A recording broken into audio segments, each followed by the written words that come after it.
Hey, welcome to the Carnivore Revolution. I'm Serena. And I'm Jess. Before we get started, be sure to hit that like button and subscribe below. So today we're going to talk about how to transition into the carnivore diet. There are two ways that you can transition to carnivore. You can either go cold turkey or you can have a slower transition. And we are going to break down the benefits and drawbacks of each of those decisions to help you decide. The benefits of going cold turkey with transitioning to the carnivore diet are going to be if you had like some sort of food addiction, this is going to help you with that. And also if you just kind of want to get it over with, if you don't want to drag it out. And did you transition cold turkey? I did. I went overnight from eating 20 cupcakes in 36 hours to flat out carnivore diet.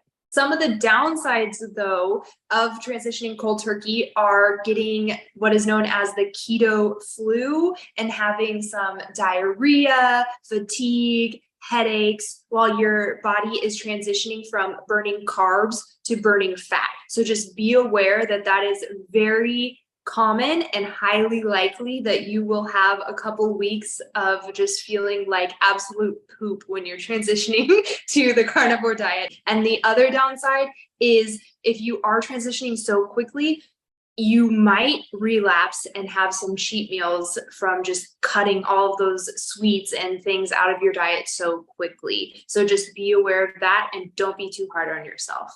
Yeah, it definitely is like withdrawing from drugs. If you are carb addicted, sugar addicted, and have those eating disorders, it definitely is like going, you will have some withdrawal symptoms. So keep that in mind and know that it is totally worth it in the end. And totally normal that to experience that. So the other way that you can transition into the carnivore diet is slowly. And this works for a lot of people. The benefits would be like if you're dreading it or it seems really scary, because that can put you off and make you decide not to do it at all. And so you don't want to do that. It can also make for a smoother transition because you can kind of wean yourself off of those foods that are causing you the problems now. And the downsides of transitioning slowly are you might never actually transition to carnivore. So if that is your goal and you start dragging your feet, you might never actually try the carnivore diet. But do you have any other downsides? I think that's the only downside of this slow transition.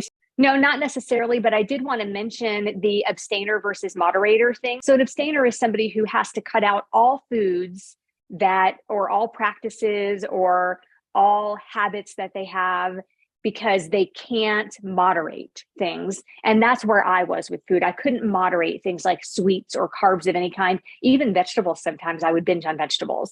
And so it's important to know if you're an abstainer or a moderator. If you're an abstainer, cold turkey probably is the best way to go. But if you're a moderator and you can moderate those other foods, it might be best if you kind of wean off of them.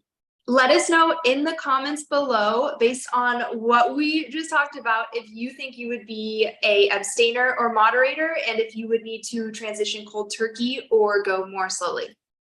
So now that we've talked about the two different ways to transition into the carnivore diet, let's talk about ways to get prepared for that. How do you get prepared to start the carnivore diet? So if you are transitioning cold turkey, the first thing that you need to do to prepare for the carnivore diet is get everything out of your house that is not carnivore within reason. You don't have to go crazy unless you want to. And also if you live with your family and they're not going carnivore and it's just not realistic, just get out as much as you can out of your house that might trigger some sort of binge for you or trigger a sweet tooth or something like that. So that would be the first step in transitioning cold turkey. The second thing that we would recommend is just buy what you like. If you like to eat beef, then buy a lot of beef. If you like eggs, eat eggs. The carnivore diet is anything in the animal family. So you can have any kind of meat, you can have eggs, you can have dairy, and you can eat lots of fat. So if you love butter, slather your meat with butter, put lots of butter in your eggs, and just try to stick with those foods and do whatever you need to do to stay full and happy and satisfied and feel your absolute best. And the next thing would be to kind of what Serena was saying is eat when you're hungry and stop when you're full, if you are capable. But the only thing to remember within that part of it is if you have a history of disordered eating or an eating disorder and you aren't quite sure what a proper portion of food looks like, then you may need to track in the beginning until you understand what a good amount of food looks like. So just keep that in mind also.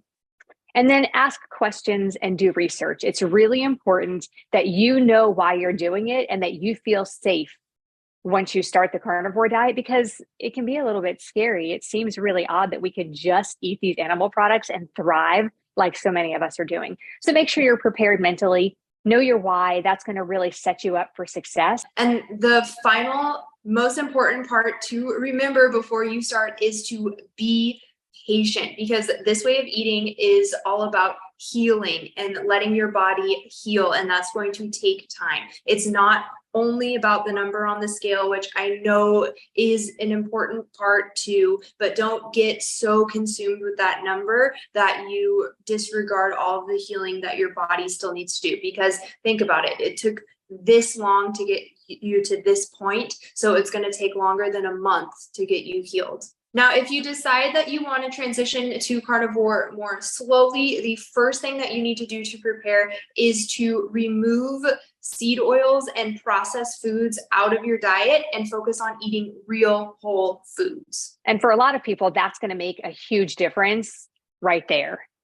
But what I like to tell people when I'm coaching them or when they're asking questions about transitioning to the carnivore diet is, if you're not going to go cold turkey, kind of the best thing to do is to start off so that the withdrawal symptoms won't be so bad. And maybe that first week, just eat low carb vegetables, no potatoes or anything like that, but lots of leafy greens if you like them, squash, zucchini, broccoli, cauliflower, those lower carb vegetables, along with lots of fatty meats. And then the second week, just keep in some lower sugar fruits, which mostly include lots of berries. And don't forget the fatty meats. And then maybe that third week, tell yourself you're going to do mostly the meats and the fats and the eggs and the cheese, and then maybe keep some blueberries on hand in case you start to feel like jittery or start to get a headache from the withdrawals. And then you can just have like a handful of blueberries a day, but also keep in mind, again, that kind of stretches it out for you. And the next thing would be to eat when you're hungry, stop when you're full. But again, remember, if you do have a history of disordered eating or an eating disorder, then you may need to track so you can understand what a good, healthy portion of food looks like for you. It's actually very easy to undereat on the carnivore diet because you get so full and stay satisfied for so long. So especially for women, but men sometimes too, it's really easy to undereat. So you have to keep those things in mind. And that's the other reason that tracking can really help, because if you're under eating, you actually can gain weight. And then the last thing again would be to research, ask questions, and most importantly, be patient. We hope this helps. If you have any questions, please post them in the comments. Thanks for joining us. We'll see you next time on the Carnivore Revolution. Bye.